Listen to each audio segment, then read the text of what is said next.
आप सभी का न्यूज इंडिया पर और आपके साथ मैं हूं आंचल कादिया। आज बुलेटिन में बात करेंगे भारत को आजाद हुए कितने सालों को लेकर कि उस साल का दर्द आज भी लोगों के दिल और दिमाग में है। दरअसल भारत को आजाद हुए भले ही 77 साल हो गए हों, लेकिन देश उन जख्मों को आज तक भूल नहीं पाया है। अपनों से अपनों को बांटने का जो दर्द 14 अगस्त 1947 को आजादी के साथ मिला, वो आज नासूर बन गया है। आजादी से एक दिन पहले हुए विभाजन के दौरान त्रासदी में मारे गए और पीड़ित लाखों लोगों की याद आज भी भारत के लोगों ने अपने दिलों में संजोकर रखी हुई है। इसी पर हमारी ये खास रिपोर्ट देखिए।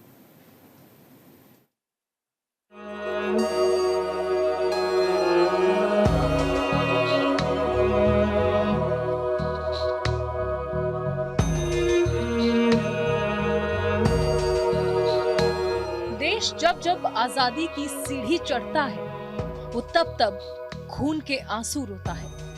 अपनों से बिछड़ने का दर्द भारत का हर एक नागरिक अपने दिलों में पाले हुए है। वो चाहकर भी उस दर्द को खुद से अलग नहीं कर पा रहे, जो देश की आजादी के साथ मिला।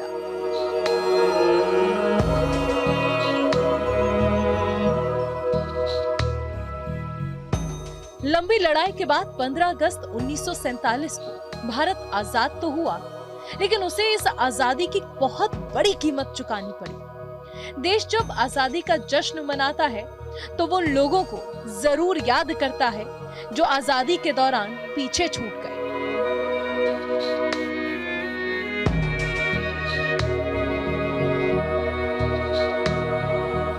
अगस्त 1947 को मिली आजादी से एक दिन पहले हुए भारत के विभाजन और उस त्रासदी में मारे गए और पीड़ित लाखों लोगों की याद में बीजेपी 14 अगस्त को विभाजन विभीषिका स्मृति दिवस के रूप में मनाती है।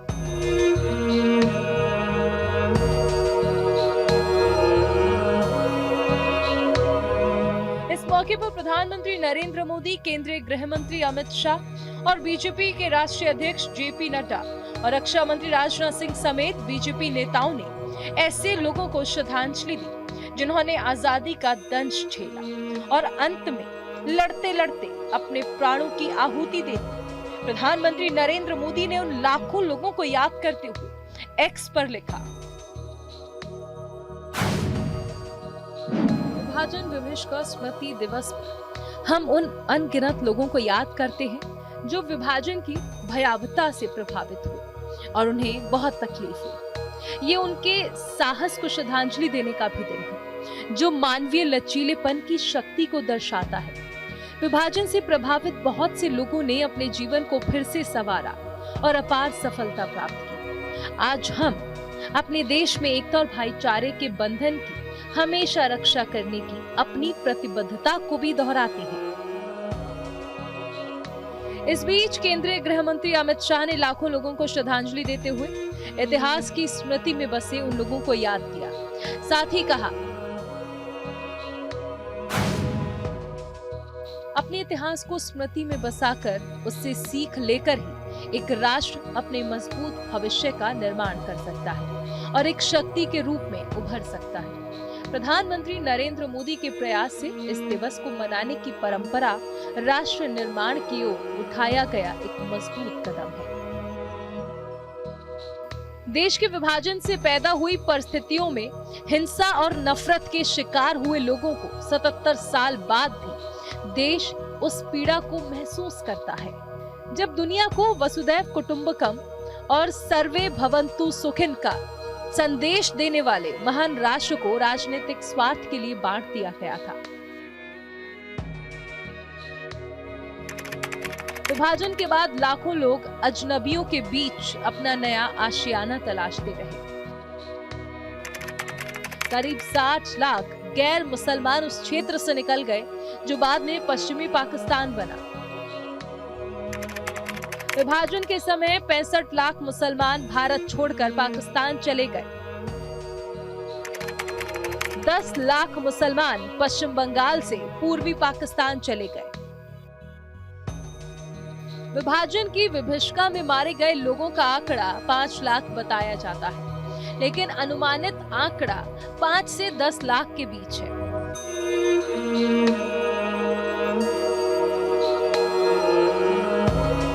विभाजन के बाद लाखों शरणार्थी उन प्रांत और शहरों में चले गए जहां से उनका पहले कोई संबंध नहीं था।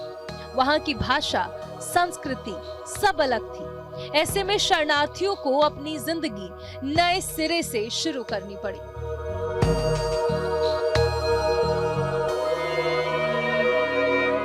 प्रधानमंत्री नरेंद्र मोदी ने विभाजन विभीषिका स्मृति दिवस के जरिए ऐसे ही जख्मों पर मरहम लगाने की कोशिश की।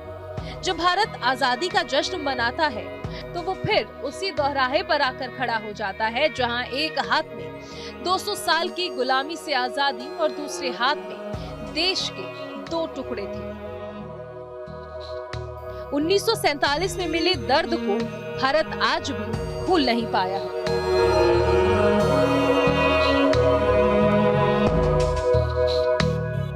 न्यूज इंडिया के लिए संजीव कुमार की रिपोर्ट।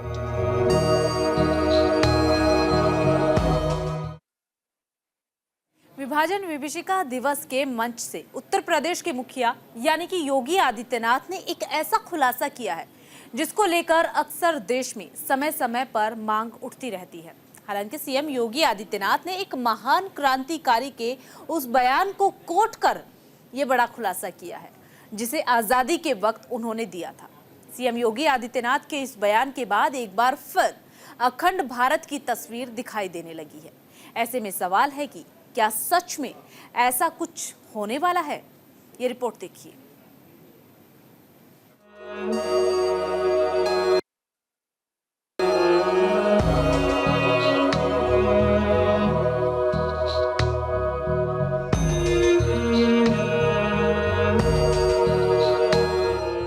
अगस्त 1947 की वो भयानक रात देश चाहकर भी भुला नहीं पा रहा है। लोगों के जहन में आज भी वो जख्म ताजा है।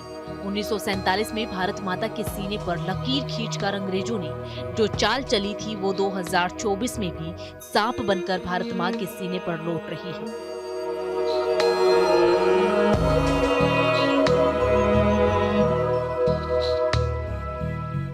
मोहम्मद अली जिन्ना ने मुस्लिमों के लिए अलग देश की मांग कर जो घाव अखंड भारत को दिए वो अब भी नासूर बन गए हैं। आजादी के बाद भारत खूब फल फूल रहा है, वहीं पाकिस्तान आज भी उसी हाल में जी रहा है जिस हाल में जिन्ना ने छोड़ा था।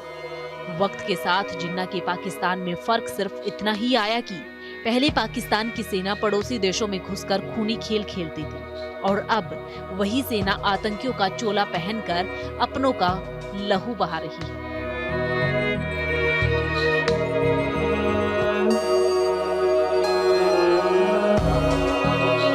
जिस समय एक राष्ट्र के 2 टुकड़े करने की साजिश रची जा रही थी, उस वक्त कुछ ऐसे लोग भी थे जो नहीं चाहते थे कि आजादी की कीमत देश के टुकड़े के बदले में हो, लेकिन सभी कोशिशें विफल रही।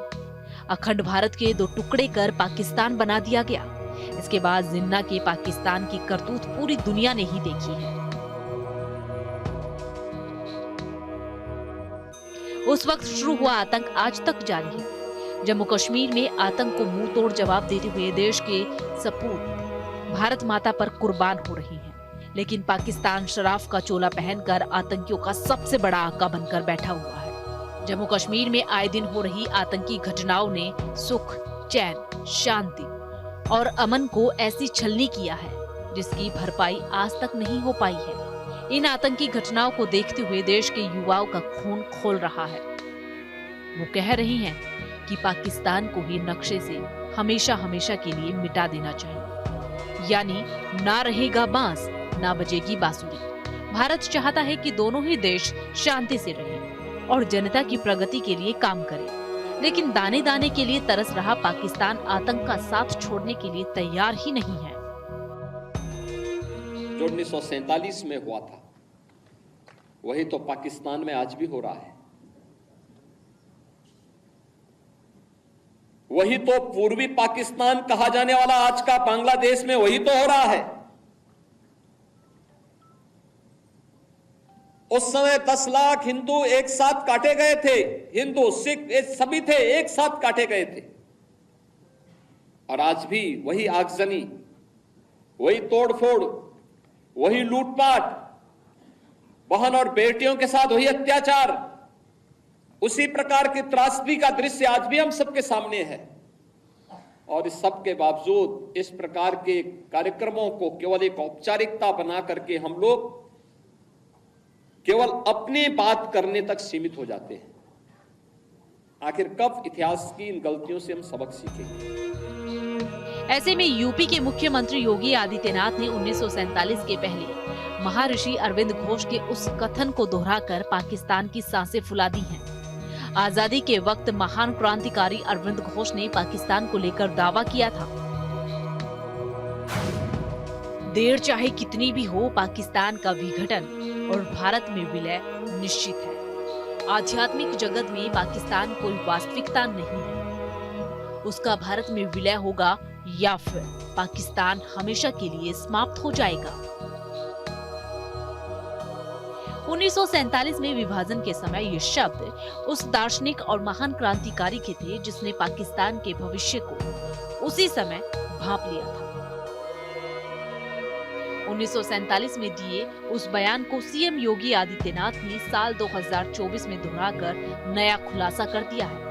भले ही सीएम योगी ने महान क्रांतिकारी के बयान का सहारा लेकर दिल की बात कही, लेकिन अनजाने में ही सीएम योगी ने 140 करोड़ हिंदुस्तानियों की दिल की बात कह दी है। हालांकि कुछ समय पहले जम्मू कश्मीर से आर्टिकल 370 हटाकर मोदी सरकार ने उस नामुमकिन काम को भी करके दिखाया था, जिसको लेकर कहा जाता था कि ये कभी संभव नहीं है। इसके बाद पीओके को लेकर मांग तेज हो गई। रक्षा मंत्री राजनाथ सिंह ने कुछ मंचों से कहा भी है कि अब बारी पीओके की है। ऐसे में सीएम योगी आदित्यनाथ ने पाकिस्तान के भारत में विलय का राग छेड़कर पड़ोसी देश की नींद उड़ा दी है। राजधानी लखनऊ में विभाजन विभीषिका दिवस पर संबोधित करते हुए सीएम योगी आदित्यनाथ ने ये बड़ा खुलासा किया। महर्षि अरविंद ने जो 1947 के पहले घोषणा की थी, आजादी की त्रास, देश की विभाजन की त्रासदी आजादी के मिलने के बाद अक्सर उन्होंने इस बारे में अपनी चिंता व्यक्त भी की और उन्होंने इस बात को कहा था कि आध्यात्मिक जगत में पाकिस्तान कोई वास्तविकता नहीं है। या तो उसका भारत में विलय होगा या पाकिस्तान इतिहास से समाप्त होगा, हमेशा के लिए समाप्त होगा।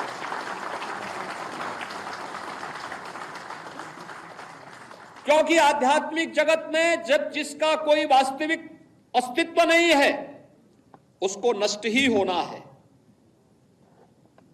और उसकी नष्टता, उसके नश्वरता को हमें संदेह की निगाहों से नहीं देखना चाहिए। हमें मानना चाहिए ये होगा, लेकिन इसके लिए हमें भी तैयार होना होगा, हमें भी अपने आप को तैयार करना होगा। सीएम योगी आदित्यनाथ का ये इशारा पाकिस्तान को समझाने के लिए काफी है। अगर समय रहते पाकिस्तान नहीं सुधरा तो महान क्रांतिकारी के वो शब्द सच होते हुए देर नहीं लगेगी। तो क्या मोदी सरकार की निगाहें अब पीओके की जगह पूरे ही पाकिस्तान पर है? सीएम योगी ने जिस तरह से पाकिस्तान के विलय को लेकर सवाल किया है, उससे लगता है कि पाकिस्तान दुनिया के नक्शे से गायब होने वाला है। हालांकि ये करना भारत की ना तो संस्कृति में है और ना ही नीयत में। फिर भी सीएम योगी आदित्यनाथ के इस तरह के बयान के बाद ये सवाल उठना लाजमी है कि क्या भारत पाकिस्तान को लेकर कुछ बड़ा करने वाला है। हालांकि भारत का अगला कदम क्या होगा ये पाकिस्तान पर निर्भर करेगा। पीएम मोदी पहले ही विदेशी मंच से साफ साफ शब्दों में पाकिस्तान के हुक्मरानों को समझा चुके हैं कि ये नया भारत है, ये झुकना भी जानता है और झुकाना भी जानता है। न्यूज इंडिया के लिए संजीव कुमार की रिपोर्ट। 1947 के जिस कालखंड को लेकर मोदी सरकार ने विभाजन विभीषिका दिवस मनाना शुरू किया, उस कालखंड में कई दर्दनाक कहानियां दफन हैं।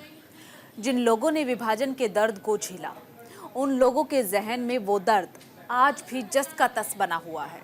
जिसने भी विभाजन के उस दर्द को सुना, उनकी रूह आज भी कांपने लगती है। विभाजन के दौरान दर्द की ढेरों कहानियां हैं, जो इतिहास के पन्नों में दर्ज है। ये रिपोर्ट देखिए।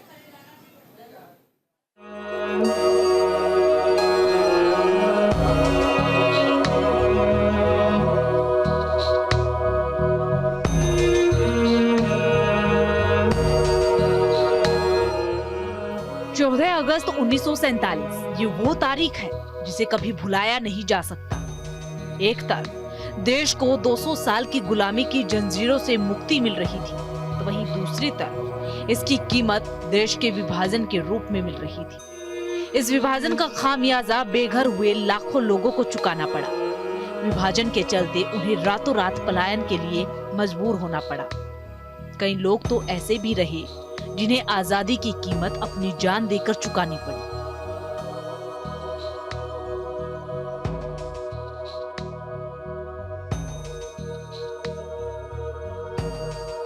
भारत के विभाजन के दौरान सिंध के अल्पसंख्यकों यानी हिंदू और सिखों को विकराल और भयावह त्रासदी सहनी पड़ी। उस समय का ये कड़वा सच आज भी उनके जहन में जिंदा है। 17 दिसंबर 1947 को सिंध के हैदराबाद और 6 जनवरी 1948 को राजधानी कराची में हुए दंगों ने अल्पसंख्यकों के अंदर इस कदर खौफ भर दिया कि जून 1948 तक 10 लाख से ज्यादा लोगों ने सिंध को छोड़ दिया। आजादी के पूर्व दिवस के अवसर पर निकलने वाली तिरंगा यात्रा ये देशभक्ति और भारत के विभाजन की उस करुण कथा को जनता को पुनः स्मरण कराने के लिए, और हम सब संकल्प करें, परमात्मा करे दोबारा ये दिन नहीं आए। विभाजन के समय लोगों ने अपनी पसंद के देश में रहने के लिए ज्यादातर ट्रेनों का इस्तेमाल किया। जब ट्रेन अपने गंतव्य तक पहुंचती थी तो केवल लाशें और घायल लोग ही बचते थे। ट्रेनों से टपकता खून और उनके अंदर लाशों का ढेर, ज्यादातर ट्रेनों का यही नजारा था। ये वो तस्वीरें थी जिन्हें देखकर हर किसी की रूह कांप गई थी। पलायन करने वाले लोगों ने ट्रेन छोड़कर बाकी साधनों का भी सहारा लिया। उपद्रवियों ने उन पर भी हमले किए। भारत का विभाजन ऐसी त्रासदी है जिस पर आजादी के बाद लगभग आधा साहित्य इसी के ऊपर भरा पड़ा है। उसकी पीड़ा से आहत हमारे देश के यशस्वी प्रधानमंत्री आदरणीय नरेंद्र मोदी जी ने देश के बंटवारे को 20वीं शताब्दी की सबसे बड़ी त्रासदी उन्होंने कहा है। उनके मन में जो पीड़ा थी, उन्होंने 15 अगस्त 2021 को स्वतंत्रता दिवस की आजादी के अमृत महोत्सव के शुभारंभ के करते हुए इस विभाजन में अपनी जान गंवाने वाले लोगों की याद में विभाजन विभीषिका स्मृति दिवस मनाने की घोषणा अगर की है, आदरणीय नरेंद्र मोदी जी ने की है। देश के विभाजन के दौरान सबसे ज्यादा पीड़ा महिलाओं को झेलनी पड़ी। उनका अपहरण कर लिया गया और उनके साथ दुष्कर्म किया गया। कुछ महिलाओं को अपना धर्म बदलने के लिए भी मजबूर किया गया। सबसे ज्यादा दर्दनाक बात तो ये थी कि परिवार के सदस्य ही अपने सम्मान के लिए घर की महिलाओं को जान से मार डालते थे।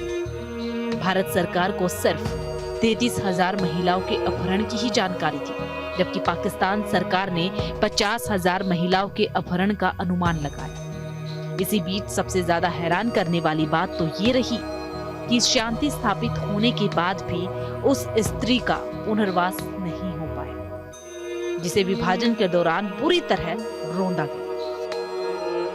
आज 14 अगस्त विभाजन विभीषिका स्मृति दिवस है। सबसे पहले तो मैं इस विभीषिका में जिन लोगों ने अपनों को खोया है उनके प्रति श्रद्धांजलि अर्पित करता हूं। जिन्होंने अपनों को खोया है उनके प्रति संवेदना व्यक्त करता हूं, और जो हमारे बीच नहीं रहे उनको अपनी श्रद्धांजलि अर्पित करता हूं। फिलहाल इस खास प्रोग्राम में सिर्फ इतना ही। बाकी तमाम बड़ी खबरों के लिए बने रहिए न्यूज़ इंडिया के साथ।